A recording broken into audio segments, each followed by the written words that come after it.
cardio phys question 2. For our final, we'll be talking about Wigger's diagram, muscular contraction, and how that plays into this, and then how this is all impacted by atherosclerosis. Wigger's diagram is a very scary looking diagram that can be simplified into a few phases, and what it does is it's showing us the aortic pressure, atrial pressure, and ventricular pressure within the heart, and the ventricular volume in relation to the EKG while the heart is contracting. So whenever the heart contracts, we have our two atria here that will squeeze from top down, squeezing blood into the ventricles. Once that signal is received at the AV node, the ventricles will squeeze bottom up and send blood out through the system. So the Wigger's diagram is split up into different phases based on that contraction sequence that I was just speaking of. So the first phase that we have is atrial systole. In atrial systole, the atria are actively contracting and squeezing blood down into the ventricle. So we see that as the ventricular volume is increasing and our atrial pressure is increasing. So the atria are squeezing on the blood and pushing it down into this ventricular volume, into the ventricles, increasing the volume down here. As we increase the volume, there's obviously more blood to create a pressure increase in the ventricle, and we'll see that little bump here in the blue line. The next phase that we see is our isovolumetric contraction. This is whenever the blood has entered the ventricles and is ready to be sent out into the system.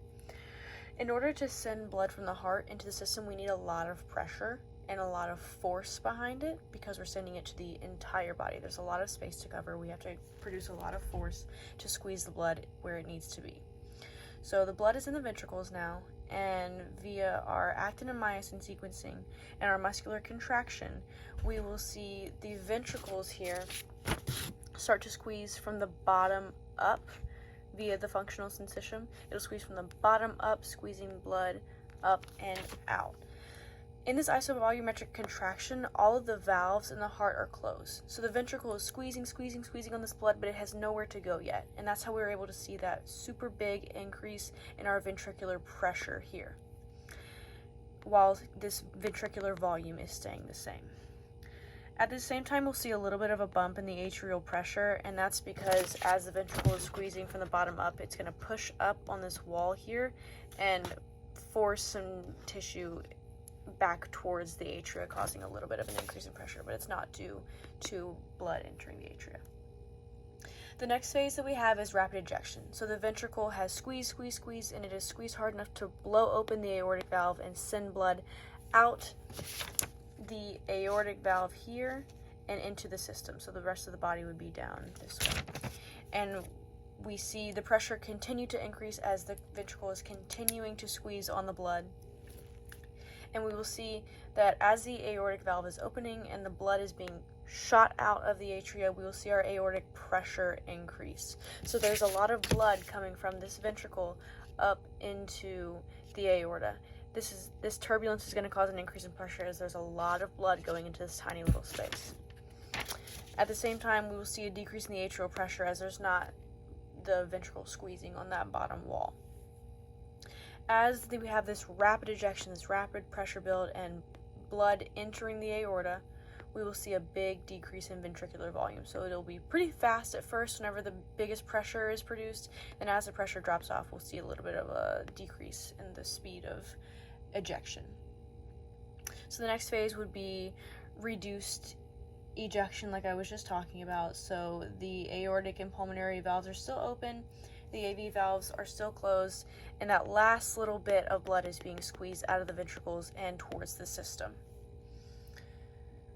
The next phase would be isovolumetric relaxation. All of the valves are closed, the heart is relaxing and resetting so that it can prepare for the next contraction. The next thing we'll see is rapid filling. So specifically, I guess here, but rapid inflow. The AV valves will open, so the atrioventricular valves will open, meaning these valves here will open. The aortic and pulmonary valves will close, so blood's not leaving the heart, it's simply going from the atria to the ventricles. So during that rapid inflow, we have our atria filling up with blood, Next, we have the blood being sent into the AV node. So we see our ventricular volume increasing as it's filling with those AV nodes open, and our aortic pressure decreasing as there's not blood being ejected out. So the next one would be atrial systole again. So this is this beginning phase, and the whole thing goes over again. The way this interacts with like our EKG, we have our different waves within the EKG, our P, QRS complex, and then our T wave. With our P wave, it's active atrial contraction as evidenced by the increase in pressure and the increase in volume in the ventricle as the increase in volume of the ventricles after the P wave, after the atria have contracted and squeezed blood into the ventricles. In our QRS complex, we see our ventricles doing their contraction and relaxation phase, so their depolarization, repolarization, and return back to normal. And then our T wave, where everything is repolarizing and returning to normal. So, what do I want to talk about next? Next, we'll talk about atherosclerosis. Very, very big change of pace here for a second, but we will bring that Weger's diagram in a little bit. So, with atherosclerosis, we have blood going down this vessel, and it's going in this direction. As blood is entering this vessel, and it'll hit a bifurcation where the vessel splits, we will see a lot of turbulence and a lot of blood hitting this bifurcation. Whenever this blood hits this bifurcation, we see a lot of inflammation and a lot of disruption in the cell or the vessel wall. Consequently, this small, dense LDL that just exists within the blood, primarily from our diet, is going to find the weaker points within the vessel, and it will enter the intima from the vessel. So the SDLDL, the small dense LDL, will leave the bloodstream and enter into the walls of the vessel.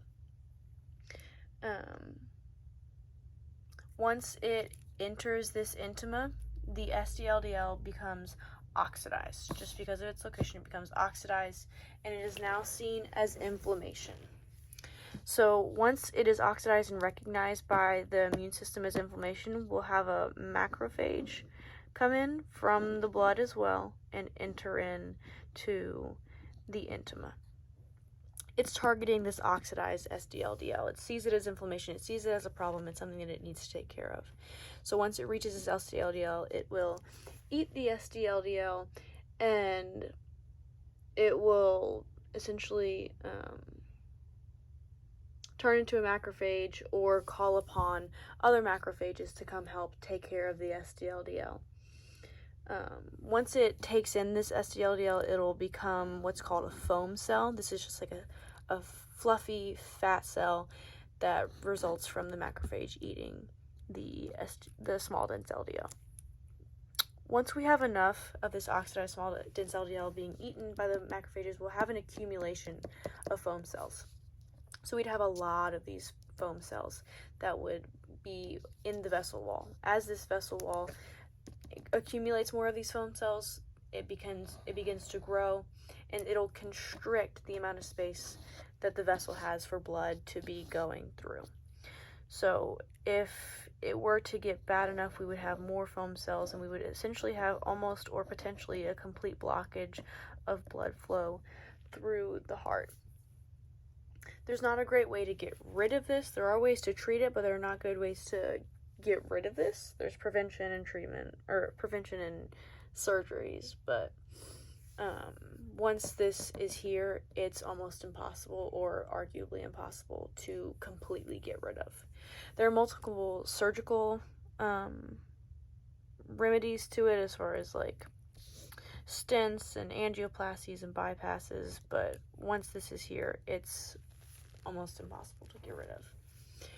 So if we have a really tiny space, like a big blockage, it's gonna be harder for blood to get through this vessel. It's gonna take a lot more force and a lot more pressure for the blood to get through this system. The heart's not going to be able to keep up with it after a certain amount of time, and we will increase pressure within this system. This increased pressure in the system is going to continue back up the system, and it will ultimately cause a backup all the way to the aorta, causing a lot of stress on this left ventricle as it's having to squeeze harder to overcome that pressure system. So this is whenever the Wiggers diagram comes back into play, if I can get it. Oh, there's me. So here we have our aortic valve opening. If we had a higher pressure within the aorta, so our pressure would come up to here, it would take a lot more force from this ventricle to overcome that pressure and send more blood out. If the ventricle has to overcome much more pressure, the valves will open later and close sooner, causing less volume to be able to get out. So instead of having this super big drop in ventricular volume, it might come only to here, and we'd only have half of our ejection. Thus, a reduced ejection fraction as there's less blood leaving.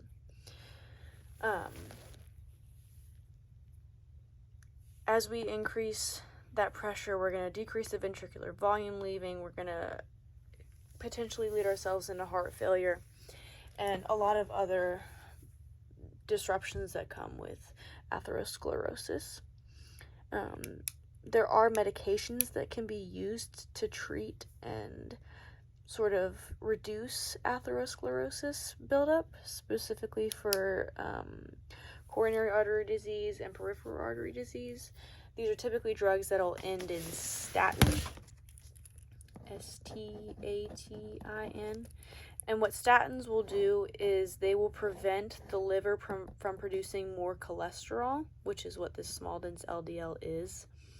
So a statin will inhibit the liver from producing more cholesterol. There will be less small dense LDL within the bloodstream to be entering the intima, being oxidized, causing this entire process all downstream.